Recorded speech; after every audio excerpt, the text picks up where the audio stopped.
Well, I'm here at Birsemore Loch this morning. Just got here just before sunrise. Initial impressions, it's very peaceful. Definitely want to capture that atmosphere. It's a new location for me, and I don't really know what's available here. So for now, it's just to have a wander about and kind of find a nice spot. I'm just going to explore a bit before we do anything.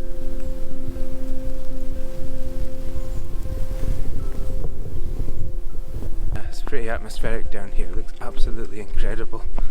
These old trees, and the ground is just covered in roots popping through. You can hear some birds chirping. I don't know if you can hear that. You can hear the odd crunch and rattle from some kind of beastie in the grass or in the bushes. And every now and again a fish jumps up out of the loch. It's just a great place to be in the morning, even without a picture. No problems.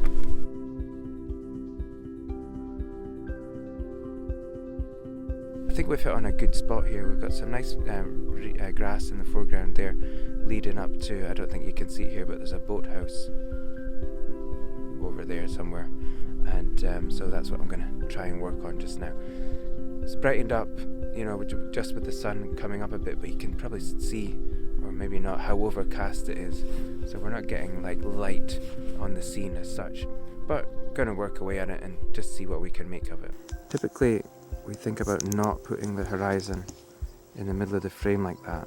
Usually rule of thirds would tell us to have it there or there, but with a reflection I always think that's the one time you can get away with having your horizon in the middle. So I might just work with this scene to the left here, because there's nothing much wrong with that.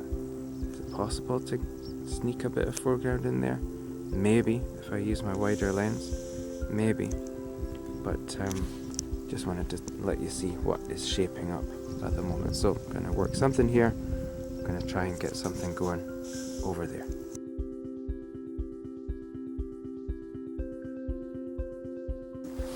Well, I'm at 3 seconds f11 ISO 64, and it's a nice shutter speed, and it's obviously smoothing out the water, but the other thing is these reeds in the middle ground here are swooshing a bit in the breeze. I think that's pretty cool. So I was wondering if I can zoom in a bit, maybe push this up and have that line of reeds as the foreground. That's maybe a little bit tight on the composition. I can just loosen that up a bit, so maybe got a bit of room for manoeuvre for cropping later, but I kind of like this view at the moment. So let's get it focused, check what the polarizer's doing. I think at 3 seconds, I don't mind that at all. Let's have a go.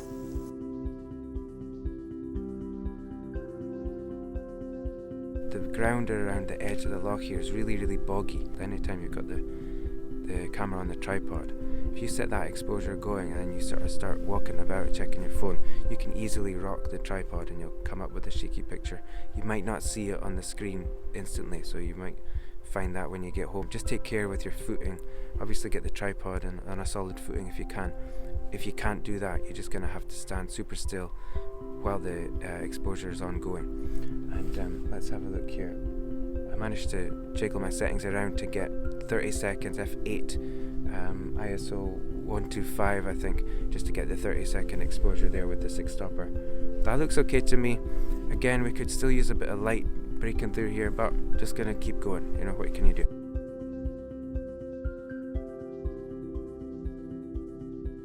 It's just beautiful around here.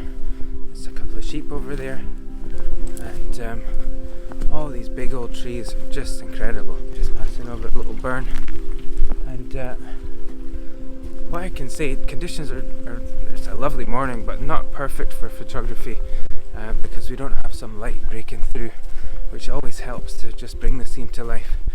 But it's still great to be out, and you know, it's good to get good pictures, but it's not everything. Look at this amazing tree behind me. Well, behind me now.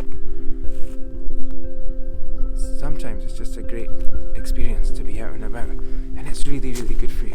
If I'm out here on my own, or if I'm with people for a one-to-one, I'm taking pictures, I don't know, I'm happy. There's something about being out in the fresh air, using your hands, using your brain, getting creative.